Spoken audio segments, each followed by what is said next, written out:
may sinasabi po si Jimmy Bondoc, mga kababayan, no? Paano kaya nasabi nito? Sinabi pa talaga? Nabalita ba to? Hindi ko pa kasi nakikita eh. Oh, sabi ni Jimmy Bondoc Remulla, sabi daw, Remulla says, o sinabi daw ni Boying Remulla, o kung sino mang Remulla sa magkapatid, mga kababayan, na si Martin Romualdez daw will be state witness. Sinabi ba yan? Nabalitaan nyo, mga bossing? Joel, Teresa Force, Marijo, Princess, at Virgie Badiola, nabalitaan nyo ba yan? At Sir Jorge Edralin, wala pa ako nababalitaan, baka ngayong umaga. Di ba? May Susan Banzuela Bedural, meron kayong nabalitaan ganyan? Wala ho. Kung sakali man na totoo, yang sinabi ni Boying Remulla, o kung sino mang Remulla ang nagsabi niyan, eh, baka matuwa pa ang taong bayan. Bakit to? Eh kasi turo lang naman sila ng turo kay Martin Romualdez eh. Panay ganyan lang naman si sila eh, no? Martin Romualdez, si Martin Romualdez ang salarin, etc., etc. Pero wala naman po silang mga napatunayan. 'Di ba, Addictus Rex? Yung pinsan ko, baka fake news 'yan. Pinsan. Sabi ng pinsan ko 'yan, taga Singapore 'yan. 'Di ba? Pinsan! Oh, Remulla says Martin Romualdez will be state witness. Kayo po, ano magiging nyo dyan? Masasabi nyo kung sakali na si Martin Romualdez ay gawing state witness ho, mga bossing, Chipamo sir, lalo na sa ICI. Ako, tingin ko, mas okay.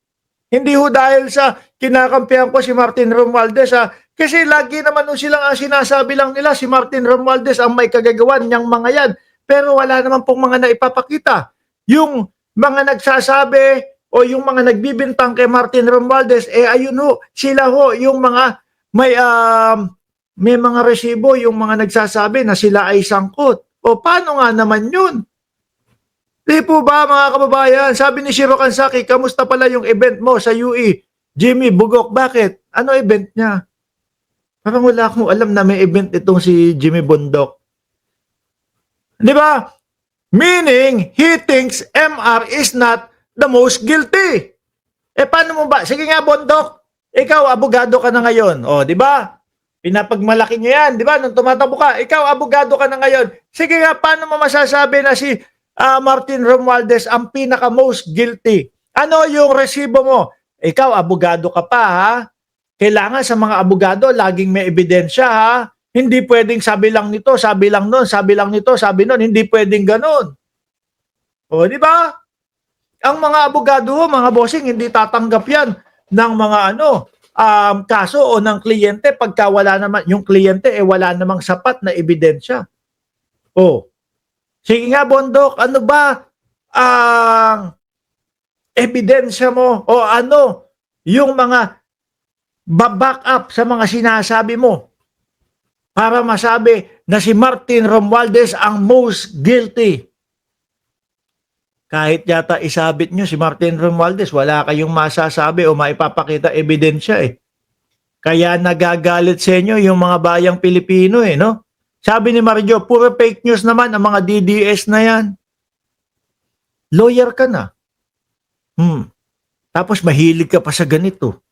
Ano yun? Sayang, boss. Di ba? Sayang, mga kababayan, kung puro ganyan ang lakaran nitong si Jimmy Bondoc, mga bossing. Kailangan kapag nagsalita, nagkaroon ka ng issue na ganyan, labas agad. Wala nang sinto-sinto. Ay, wala pa sinto-sinto. Walang pasikot-sikot kasi uso ngayon yung salitang sinto-sinto, mga kababayan. Rally ng mga sinto-sinto daw kagabi. Di ba, Alaga 143, mana sa amo nila, tanim ebidensya. O sabi ni FB, walang evidence naman kay Romualdez. Yun nga ho, Sara Duterte, ipinipilit na si Martin Romualdez ay sangkot sa mga ganyan. Walang ebidensya. Sino pa? Chis Escudero, pinipilit na si Martin Romualdez ang mga dahilan nung mga ganito na kesyo daw si Martin Romualdez ang pinakakurakot. Wala namang ebidensya. Si Kiko Barsaga, ayan, merong nangyari na pag-rally. Kagabi lang ho, isa pa din ho, wala namang ebidensya. Anak ng kukuting baka yan. Paano yun? Ano, salitaan na lang. Ayos na yun, di ba, Aichang? Okay na yun! Basta nasabi, okay na yun, pasok. Kaso sa korte, hindi uubra yung ganyan, Mr. Jimmy Bondok. Bilang ikaw ay isang abogado na, kahit wala ka pang trabaho, kahit pagnonotaryo, kailangan alam mo yan. Na kailangan ang lahat ay mayroong ebidensya, lalo na kapag ka nagsampa ng kaso sa korte. Meaning, MR o si Martin Romualdez will point higher up the rank BBM. Aba, pumunta naman kay BBM. Pumunta naman kay BBM. Ano ba, abogado ka na, tapos ganyan ka pa din mag-isip? Mahina ba ang brain? Biruin mo ito, harap-harapan na si Bongbong Marcos na ang nag-uumpisa, naghahagilap nung mga korap sa bayan natin. Tapos yan pa din ang iniisip mo, si BBM pa din. God gave us from this circus. Anak ng tinapa. Alam mo, Jimmy, no, dati idol kita eh. Hanggang ngayon naman, pero sa pagkanta, gustong-gusto ko nga yung ano mo eh, just once.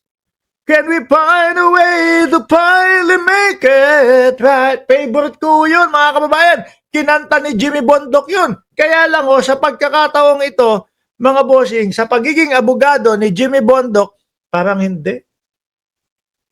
Parang hindi ko kayang anuhin, no, mga bossing. Hindi naman siya nagmamatalino ako. No? Pero kahit papaano, baka sumabay yung utak ko sa utak nitong si Jimmy Bondok. Di ba? Harap-harapan ang Pangulo na ang nagsasabi na eto, Quincy Jones Orignon, sabi ni Chris. Mali na naman ako! Kala ko kasi si Jimmy Bondok. Sorry na. Kala ko si Jimmy Bondok yung kumanta ng Just Once, can we find a way to finally make it right? To make the magic last for more than just one night. Diba? Mali pala. Okay, sige. Move on na tayo. Pero tingin ko yung utak ko, kayang sabayan ang utak ni Jimmy Bondok. Mga kababayan. Para magsasalita ng mga ganyan. Tanungin mo, boss, ebidensya mo. Baka walang sabihin yan eh. Baka sabihin lang. Sabi ni Sara Duterte, sabi ng mga kaalyado ko. O, diba? Ganun na lang ho yan. Chang, kaya nga napaisip ako tuloy, favorite ko din yun. Hindi kapag ka sa videokehan ho. Nako, kapag ka gusto nyo akong pakantahin, okay na yan, just once. Pero just once lang, wag lang aabot sa just two. Pag pumangalawa na o ibang kanta na, wala na, sira na lalo ang karir, mga kababayan. Alisin ko na ito. Ngayon,